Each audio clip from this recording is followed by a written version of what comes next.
November 2023 నాడు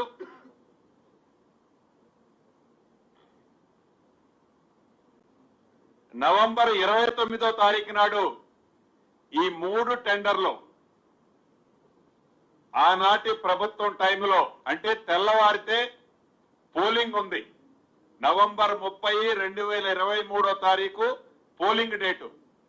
polling date కంటే ఒక రోజు ముందు ఆనాడు ఎలక్షన్ కమిషన్ కోడ్ ఉన్న ప్రత్యేకంగా పర్మిషన్ తీసుకొని ఆనాటి ప్రభుత్వం ఈ 3 టెండర్లని ప్రైస్ బిడ్ ఓపెన్ చేసింది.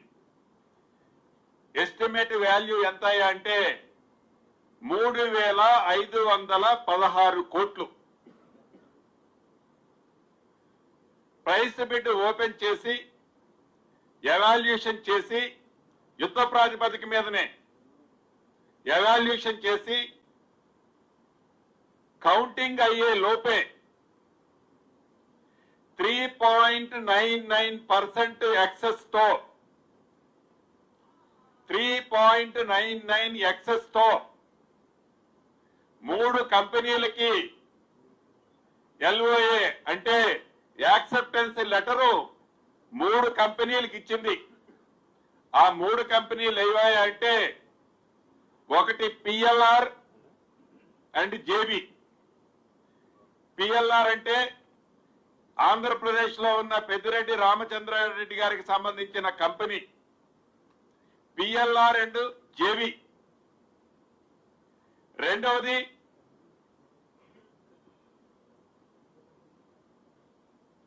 Mega constructions.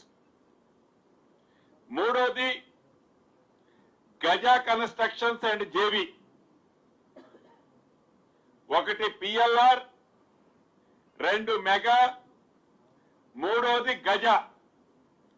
ఈ 3 కంపెనీలకి ఆనాటి ప్రభుత్వం 3,516 కోట్ల ఎస్టిమేట్ టెండర్లు 3.99% ఎక్సెస్ కి 2022-23 SSR తో ఆనాడు ఒప్పందానికి సంబంధించిన యాక్సెప్టెన్స్ లెటర్స్ ఆ కంపెనీలకు ఇవ్వటం జరిగింది. డిసెంబర్ 3వ తారీఖు ఫలితాలు వచ్చిన తర్వాత డిసెంబర్ 7వ తారీఖు నాడు మార్పు కావాలి, ఇందిరమ్మ రాజ్యం రావాలని తెలంగాణ ప్రజల దీవెనలతో డిసెంబర్ 7వ తారీఖు నాడు ఇందిరమ్మ ప్రభుత్వం ఏర్పడి ఈ ప్రభుత్వంలో ఈనాటి ముఖ్యమంత్రి గౌరవ రేవంత్ రెడ్డి గారి నాయకత్వంలోని ప్రభుత్వం డిసెంబర్ 7వ తారీఖు నాడు ఏర్పాటు చేయటం జరిగింది. డిసెంబర్ 9వ తారీఖు నాడు మంత్రులుగా 7వ తారీఖు నాడు మేము ప్రమాణ స్వీకారం చేసిన 9వ తారీఖు నాడు మా పోర్ట్ఫోలియోస్ అన్ని కూడా ఫైనల్ అయ్యాయి.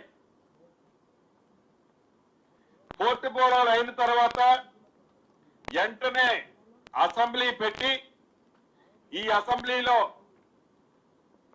ప్రమాణ స్వీకారంతో పాటు సభ్యులు ప్రమాణ స్వీకారంతో పాటు ఎన్నికలకు ముందు ఏదైతే ఇందిరమ్మ రాజ్యంలో 6 గ్యారంటీల్లో 2 గ్యారంటీల్ని లాంచ్ చేస్తూ తర్వాత ఈ ప్రభుత్వం పరిపాలన మీద దృష్టి పెట్టినప్పుడు ఏవైతే ఈ 3 టెండర్ల సబ్జెక్టు ప్రభుత్వం దృష్టికి అంటే గౌరవ ముఖ్యమంత్రిగా MIUD మంత్రిగా రేవంత్ రెడ్డి గారి దృష్టికి ఈ చర్చ రావటం జరిగింది. వచ్చిన తర్వాత ఈ టెండర్లు ఎక్సెస్ ఉన్నాయి, తప్పకుండా ఈ టెండర్ల అగ్రిమెంట్ చేసి ఉండకపోతే వెంటనే క్యాన్సిల్ చేసి రీకాల్ చేయమని గౌరవ ముఖ్యమంత్రిగా ఆ శాఖ మంత్రిగా గౌరవ రేవంత్ రెడ్డి గారు ఆదేశాల అధికారులకు ఇవ్వటం జరిగింది. 2022-23 SSR రేట్లతో టెండర్ 2023-24 SSR టైం వచ్చింది. అయినా కూడా ఒక్క రూపాయి కూడా ఎస్టిమేట్ రేటు పెంచకుండా అదే పాత ఎస్ఎస్ఆర్ తో టెండర్ పిలవమని ఆదేశాలు ఇవ్వటం జరిగింది.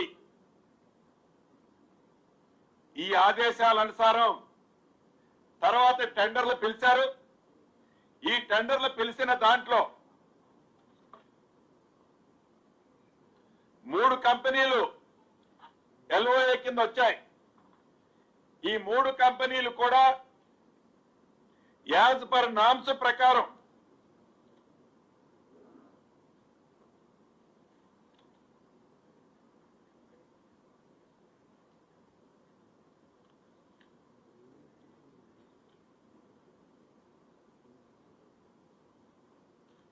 ఒకటి కేఎన్ఆర్ అండ్ కన్స్ట్రక్షన్స్ జేబీతో, దీంట్లో కోయా కంపెనీ కూడా ఉంటుంది. ఇంకొకటి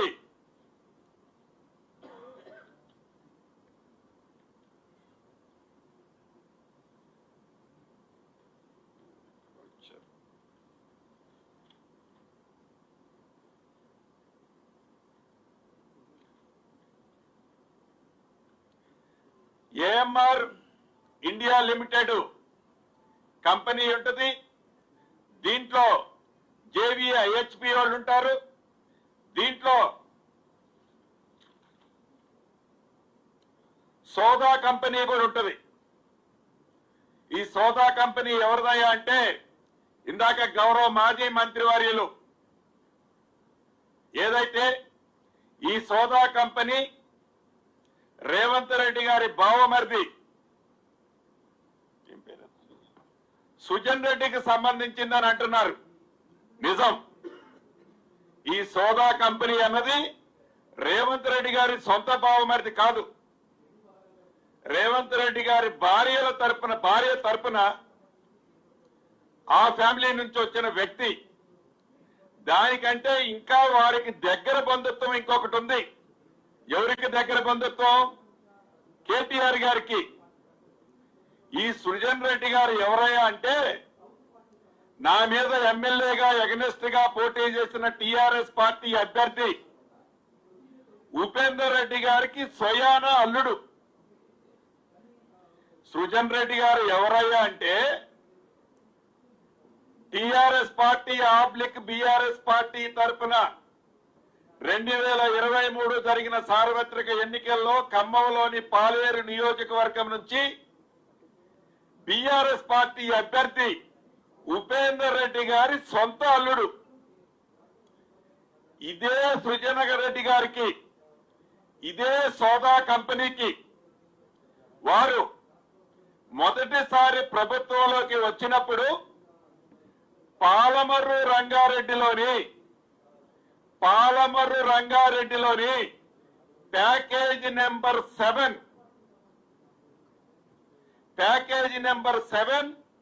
2300 కోట్ల రూపాయలు విలువ చేసే టర్నల్ వర్క్,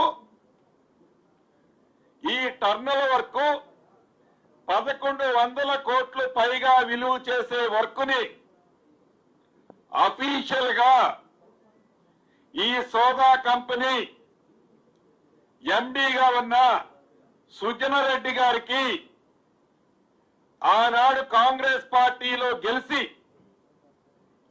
టిఆర్ఎస్ పార్టీలోకి వెళ్లినందుకు వారు బ్రైబ్ గా ఇచ్చిన వర్క్ ఎవరికయ్యా అంటే ఈ సుజన్ రెడ్డి గారు సోదా కంపెనీ. అది వారి బంధం. ఆ బంధాన్ని తీసుకొచ్చి ఏదైతే ఏఎంఆర్, సోదా, ఐహెచ్పి ఈ 3 కంపెనీల జేబీ, ఈ జేబీకి సంబంధించిన దాంట్లో ఏఎంఆర్ షేరు 51%, సోదా కంపెనీ షేరు 29%, ఐహెచ్పి వాళ్ళ share 20%. As per tender conditions లో అన్ని కండిషన్ ని ఫుల్ఫిల్ చేసిన తర్వాత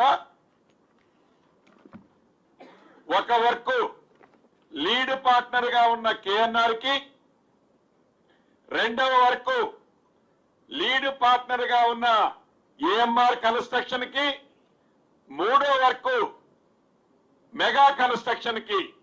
ఈ 3 వర్కులు 2.44% కి ఆనాడు వాళ్ళు ఇచ్చింది ఎంత అంటే 3.99% ఎక్సెస్ ఇస్తే,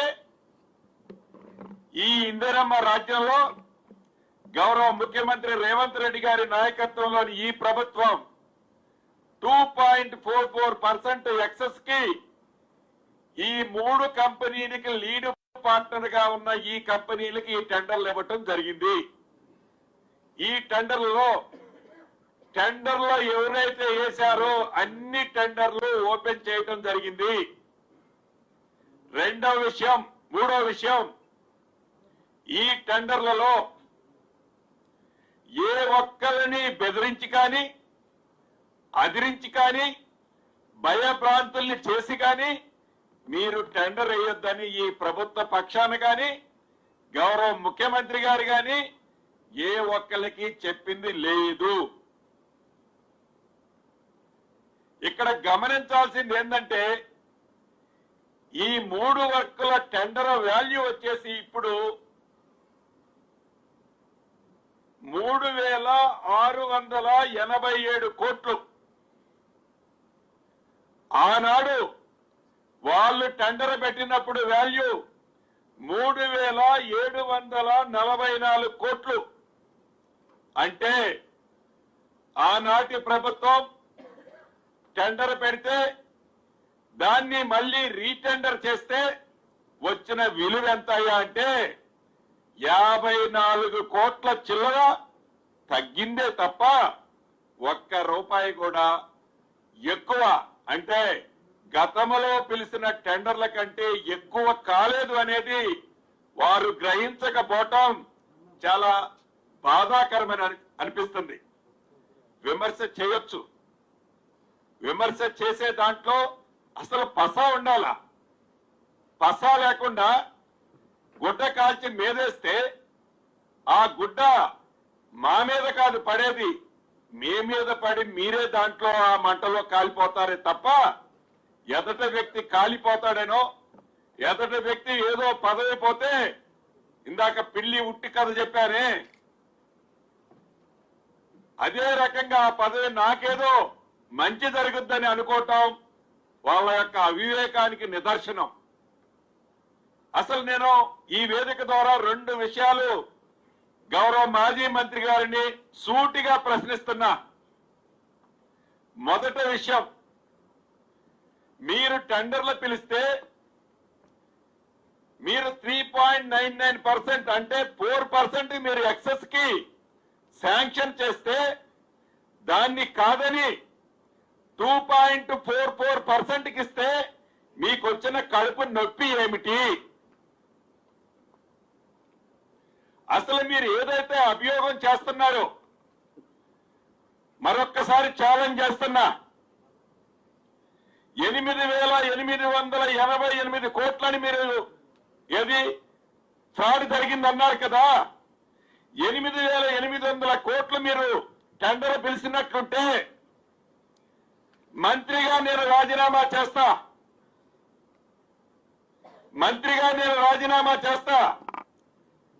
పిలవకుండా పిలిచిన టెండర్ వాల్యూ 3,516 కోట్లు 17 కోట్లు అయితే మీ శాసనసభ్యులందరినీ రాజీనామా చేయమనట్లా మీరు రాజీనామా చేయండి. మీరు శాసనసభ్యుడిగా రాజీనామా చేయమని ఛాలెంజ్ ఇస్తున్నా. అసలు అది అడ్మినిస్ట్రేషన్ శాంక్షన్, టెండర్ వాల్యూ 3,516 కోట్లు. అడ్మినిస్ట్రేషన్ శాంక్షన్ అంటే దాంట్లో ఉండే ట్యాక్సులు, వర్క్ కు సంబంధించి ట్యాక్సులు ఇతరత్రా కలిపే 5,385.05 కోట్లు ట్యాక్సులన్నీ కలిపి. కాంట్రాక్టుకు సంబంధించింది 3,515 కోట్లు. మీరు 8,888 కోట్ల ఫిగర్ ఎక్కడి నుంచి వచ్చిందని ఈ వేదిక ద్వారా ఆ మాజీ మంత్రి గారిని ప్రశ్నిస్తున్నా. అంటే విమర్శ చేయాలి అంటే ఆ చేసే విమర్శలకు కూడా ఒక హద్దు ఉండాలి. వారు ట్విట్టర్ లో చాలా ఎక్స్పర్ట్స్. ట్విట్టర్ అంటే వారి చేతిలో ఎట్లా రిమోట్ లాగా వాడతారు, సంతోషం.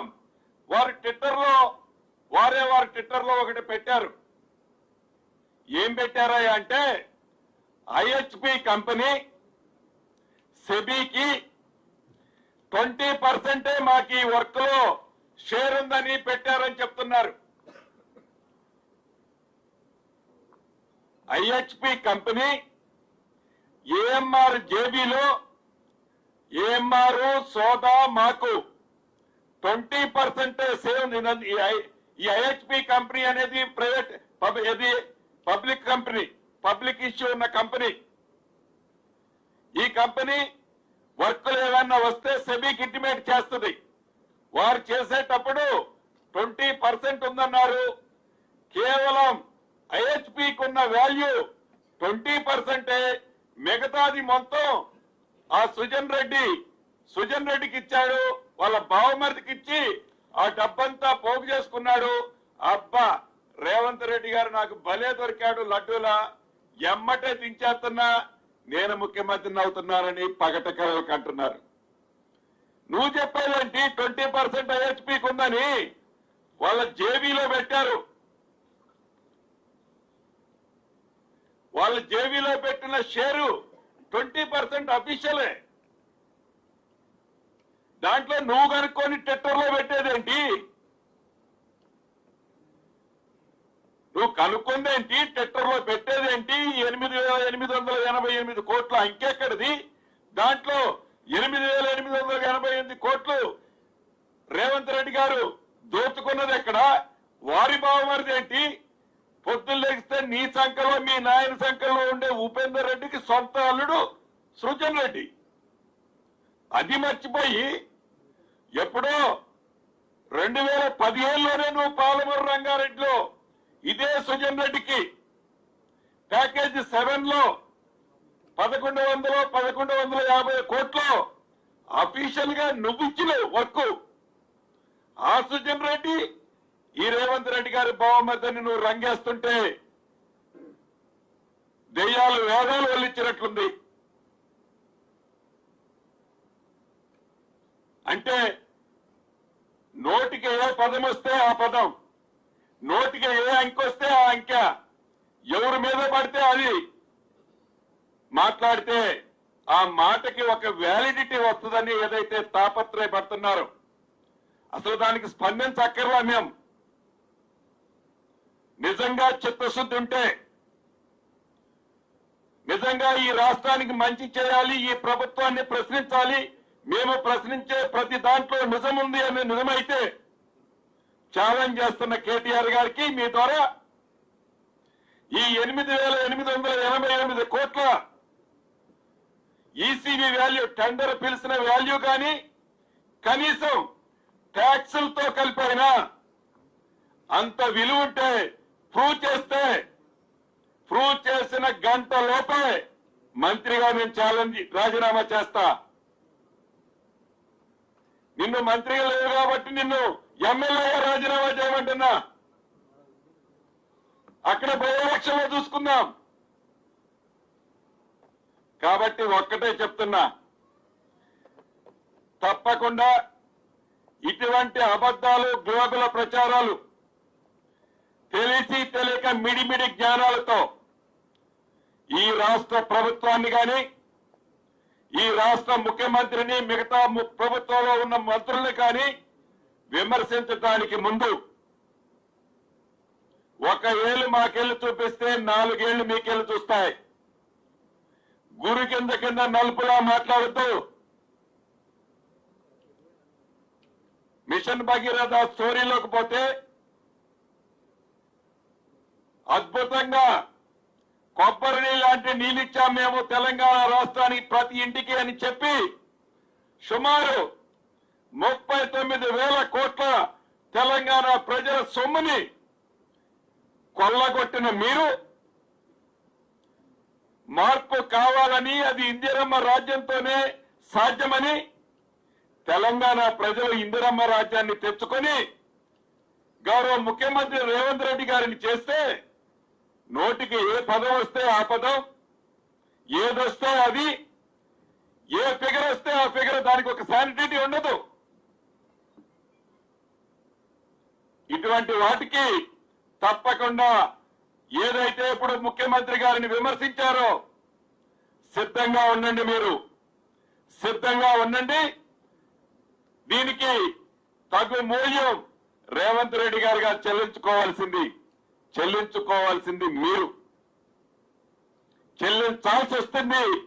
చెల్లించాల్సి వచ్చేది చట్టరీత్యా మీరే ఉంటారని ఈ వేదిక ద్వారా ఆ మాజీ మంత్రి గారికి చెప్తున్నా. ఉపేందర్ రెడ్డి గారు మీ మనిషి. ఉపేందర్ రెడ్డి గారికి 2 బిడ్డలు. ఒక బిడ్డని స్వయాన ఈ సృజన్ రెడ్డికి ఇచ్చారు. ఆ ఉపేందర్ రెడ్డి గారు లెగిస్తే మీ సంఖ్యలో, మీ నాయన సంఖ్యలో ఉంటాడు. ఆయన ఎవరో కాదు, నా మీద పోటీ చేసి 57,000 ఓట్ల తేడాతో ఓడిపోయిన వ్యక్తి. కాబట్టి విమర్శ చేయటానికి ముందు వెనుక కనీస ఆధారాలతో, ఏదో తెల్లగాగితం మీద నల్లంకెలోనే చూపించి మీడియా ముందు షో చేస్తే కాదు. అసలు మీకు ఇప్పటికే ఆశ్చర్యంగా ఉంది నాకు, ఈ 8,888 అంకె ఎక్కడి నుంచి వచ్చింది? ఇప్పటికైనా ప్రతిపక్షంలో ఉండి ఆ ప్రతిపక్ష స్థానాన్నైనా భవిష్యత్తులో అయినా కాపాడుకోవాలి అంటే మీరు చేసే విమర్శలు విమర్శాత్మకంగా ఉండాలి. అది ఆధారాలతో మీరు మాట్లాడాలి. ఏదో నోరుంది కదా, నేను ఎట్లా పడితే అట్లా తెలంగాణ ప్రజల్ని 10 సంవత్సరాలు నమ్మించాం.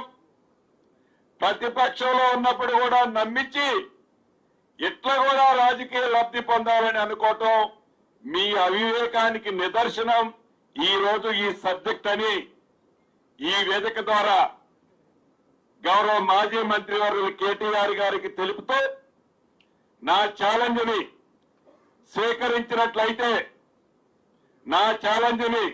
సేకరించినట్లయితే రేపు ఉదయం ఏ టైంకి ఎక్కడ రావాలో మీరు చెప్తే తప్పకుండా మీ దగ్గర ఉన్న ఆధారాలతో మీరు రండి. నా దగ్గర ఇక్కడున్న మెటీరియల్ చాలు. ఈ మెటీరియల్ మీడియా మిత్రుల మీద చూపించి మీది నిజమైతే నేను రాజీనామా అక్కడే ఇస్తా. మీది నిజమైతే కరెక్ట్ ఫార్మెట్ లో మీ రాజీనామాని నైతిక బాధ్యత వహిస్తూ స్పీకర్ గారికి రైట్ ఫార్మెట్ లో ఇవ్వాలని ఈ వేదిక ద్వారా మీ ద్వారా ఆ గౌరవ మాజీ మంత్రి వర్యులకు సవాల్ చేస్తున్నా.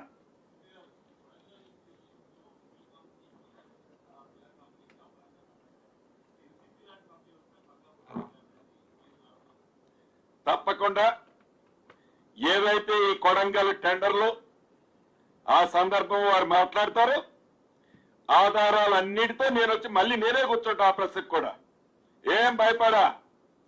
ఇవాళేమి నేను కాంట్రాక్టర్ని కాదా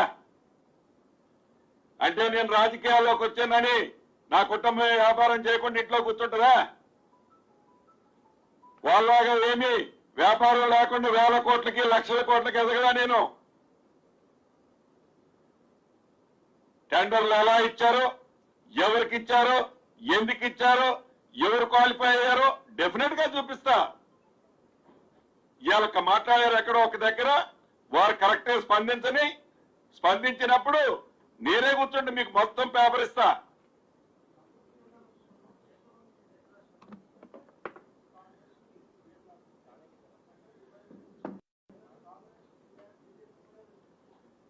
అంటే మిమ్మల్ని దయచేసి రిక్వెస్ట్ చేసేది ఏంటంటే మీడియా మిత్రుల్ని, యావత్ తెలంగాణ ప్రజలకు కూడా అసలు టెండర్ విలువే 3,516 కోట్లు. 3 టెండర్లు కలిపి 8,800.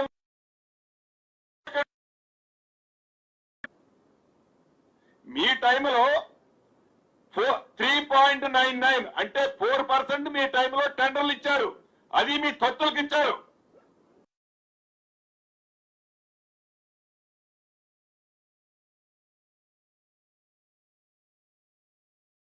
మేము 2.44%కి ఇచ్చాం. మీరు ఇచ్చిన దానికంటే 54 కోట్లు తగ్గించి ఇచ్చాం. టెండర్ కండిషన్లన్నీ యాజ్ తీసుకొచ్చాం. అంటే మీ గ్లోబల్ ప్రచారం అసలు వాల్యూనే అది లేదు. 8,888 కోట్లు నువ్వు కేంద్ర ప్రభుత్వానికి రాసుకుంటే, ఇంకో సంస్థకి రాసుకుంటే, నువ్వు ఏడికి రాసినా పర్వాలే. నీకు ఏదైతే ఇంగ్లీష్ వచ్చో, ఎన్ని పేపర్లు అయితే మీ దగ్గర ఉన్నాయో మొత్తం వాటిని మంచిగా ప్రింట్ చేసి ఎవరికి ఇవ్వాలని ఇవ్వండి, బాధ కాదు. కేంద్ర ప్రభుత్వం ఏం చేస్తుంది? దీంట్లో తప్పేముంది? దీంట్లో ఓపెన్ టెండర్లు పిలిచింది, వచ్చిన టెండర్లన్నీ క్వాలిఫై అయినాయి. క్వాలిఫై అయిన టెండర్లన్నీ ఓపెన్ చేశారు. నువ్వు ఎవరినైతే సోడా కంపెనీ సుజన్ రెడ్డి అంటున్నావో అతను నీ మనిషి, మా మనిషి కాదు. మీ మనిషి మా మనిషి అని మీలాగా టెండర్లు చూసి మేము ఇది ఓపెన్ నేషనల్ ఇంటర్నేషనల్ బిడ్. బురదగాల్చి గుట్టగాల్చి మా మీద ఎట్లేస్తావు నువ్వు? ఇప్పుడు మీడియా మిత్రులకి టెండర్ సిస్టమ్ అంతా మీ ఇస్తున్నా. 1-2 కాపీలు నా దగ్గర ఉన్నాయి. నా పేరు అగ్రిమెంట్ చేశారు. దీంట్లో మోర్ దెన్ 40-50% వర్క్లు నేను నిన్న పోయినప్పుడు అక్కడెక్కడ ఎవరు నర్సంపేట పోయినప్పుడు 33 కోట్లు నేనే ఫౌండేషన్ వేసి వచ్చా. అంతకుముందు కొత్తగూడెంలో ఫౌండేషన్ వేసా. దీంట్లో దొంగదాపరికి మేముంది పెట్టలేదు. అసలు నీకు ఫస్ట్ నీకు 8,888 ఎవడొచ్చి నీ చెప్పు. పెట్టలేదు అనడానికి ఇంకో పేపర్లు ఇవి నా దగ్గర ఉన్నాయి, మీకు ఇస్తున్నా. ఇదన్నా చూసుకో, నేర్చుకో. ఆన్లైన్ లో పెట్టకపోవడం అనే సమస్య లేదు. టెండర్ అనేది ఓపెన్ టెండర్. అది ఆ ఓపెన్ టెండర్ పెట్టకపోవడం అనేది డాక్యుమెంట్ ఆల్వేస్ వెల్కమ్. పెట్టారా పెట్టలేదా అనేది నేను చూడలేదు, కానీ నేనేమి వాళ్ళలాగా దబాయించను. పెట్టినా పెట్టకపోయినా వాల్యూలు ఇప్పుడు మీకు ఇస్తున్నా. దాంట్లో అయితే మ్యానిపులేట్ చేసేదేం లేదు. డెఫినెట్ గా ఒకవేళ పెట్టుండకపోతే మీకు ఏ కాపీ కావాలన్నా ఓపెన్కి ఇస్తా.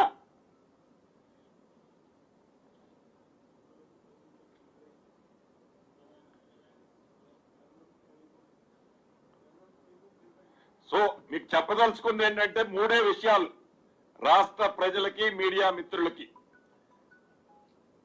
పచ్చి అబద్ధాలు ఆడుతున్నారు అనటానికి నిదర్శనం ఈ రోజు గౌరవ మాజీ మంత్రి వర్యులు ప్రెస్ మీటే. అబద్ధం ఆడిన అబద్ధం వినసొంపుగా ఉండాలి. 3,516 కోట్ల టెండర్ని మీరు 8,888 కోట్లని చిత్రీకరిస్తున్నారంటే అసలు ప్రజలకు మీరు చెవులో ఎన్ని పూలు పెట్టాలని చూస్తున్నారు? ఇంకా 10 ఏళ్ళు పెట్టి లక్షల కోట్లు కొల్లగొట్టింది సాగా. అంటే మీ స్వభావమే మాకుందని అనుకోవటంలో మీ తత్వం ఏంటో, మీ ఆలోచన ఏంటో, పదవి మీద మీకున్న వ్యామోహం, కాంక్ష, ఎంత తొందరగా ఆ సీట్లో కూర్చోవాలని ఆతృత పడుతున్నారు ప్రజలు గమనిస్తున్నారు, మీడియా మిత్రులు గమనిస్తున్నారని తెలుపుతూ సెలవు తీసుకుంటున్నారు.